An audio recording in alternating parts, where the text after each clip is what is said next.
The Persian Empire, a realm so vast it stretched from the deserts of Egypt to the mountains of India. At its heart ruled Xerxes, the god king, a man who believed no army could defy his will. But in 479 BCE, that illusion shattered.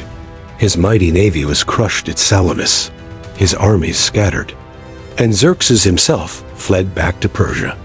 Yet the war was not over. Behind him, he left his most capable general, Mardonius, a soldier of strategy and pride. Where Xerxes sought glory, Mardonius sought redemption, and he would not leave Greece without one final battle. As winter settled over the war-torn land, Mardonius began a new campaign, not with swords, but with words. He knew the Greek alliance was fragile. Athens and Sparta were rivals. Corinth and Thebes had their own ambitions. Through envoys and promises, he tried to divide them. He offered Athens wealth, protection, and a special place in the Persian Empire. But Athens answered with defiance.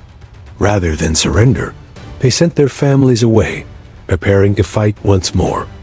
They would rather lose everything than lose their freedom. As spring arrived, Mardonius gathered a force of nearly 100,000 Persian and allied troops and marched into central Greece.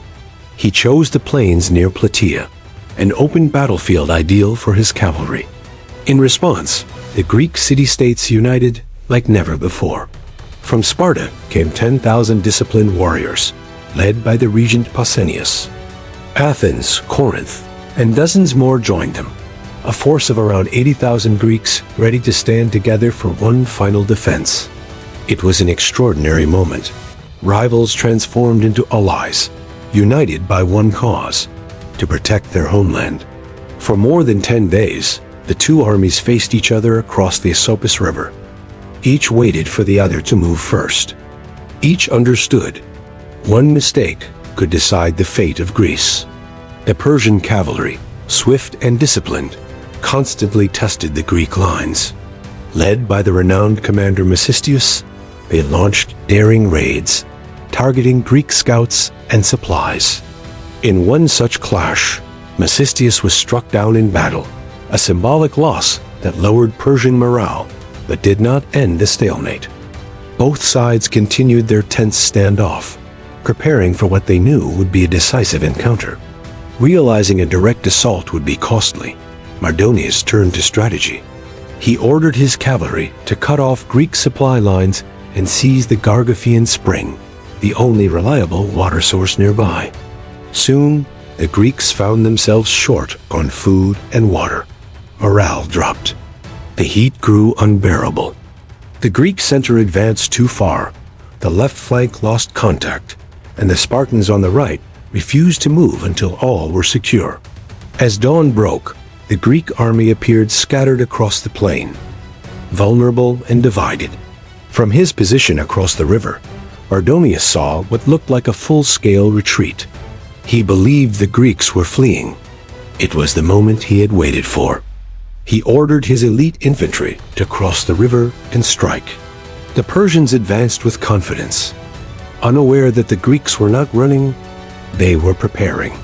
When the Persians charged, the Spartans stood firm.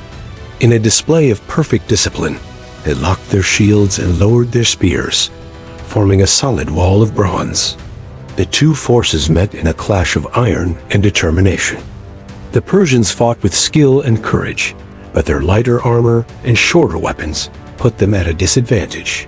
The Spartans, trained since childhood for this very moment, held their line with unshakable resolve. As the battle raged, the Athenians on the other flank engaged the Persian allied Greeks, pushing them back with equal ferocity. Then, amid the chaos, tragedy struck the Persians. Mardonius, their commander, was hit by a thrown stone and fell. His death broke the morale of his army. Without his leadership, the Persian formation began to collapse.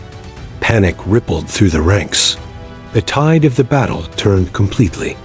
The Persians fell back toward their fortified camp near Plataea, seeking safety behind its walls. But the Greeks pursued, determined to end the invasion once and for all. The Athenians, experienced in siege warfare, led the assault. After fierce resistance, they breached the defenses and forced the remaining Persian soldiers to surrender. The once mighty army of Mardonius was no more. Of the vast force that had entered Greece, only a small fraction escaped to tell the tale. The Battle of Plataea was over, and with it, the Persian dream of conquering mainland Greece. On the very same day, across the sea, the Greek navy struck another blow, destroying the remnants of the Persian fleet at Mycale. By land and by sea, the Persian threat was finally ended. The victory at Plataea secured Greek independence and marked the dawn of a new era. It was not merely a triumph of one army over another, but of unity over division and of freedom over domination. In the years that followed, Athens and Sparta entered their golden age, shaping philosophy, democracy, art, and science for centuries to come. The plains of Plataea still lie silent today, but for those who listen closely, the echoes of that day still whisper across the wind, the echo of courage, of sacrifice, and of a people who refused to surrender.